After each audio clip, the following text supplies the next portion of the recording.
మనము అల్లాహ్ కోసం చేసిన ఒక చిన్న దానం కూడా ఎవరి జీవితాన్ని ఎలా మార్చుతుందో మనకు తెలియదు, కానీ అల్లాహ్కు మాత్రం పూర్తిగా తెలుసు.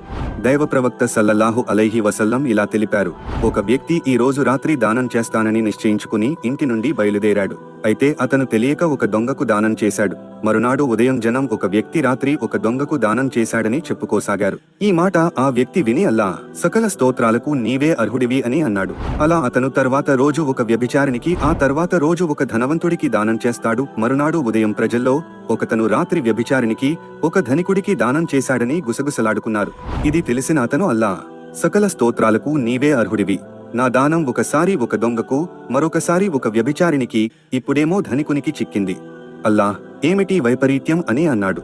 ఆ తరువాత రాత్రి ఒక వ్యక్తి అతనికి కలలో కనిపించి ఇలా అన్నాడు: నీ దానం స్వీకరించబడింది. దొంగ చేతికి లభించిన దానం వల్ల ఆ దొంగ త్వరలోనే దొంగతనాలు మానేయవచ్చు.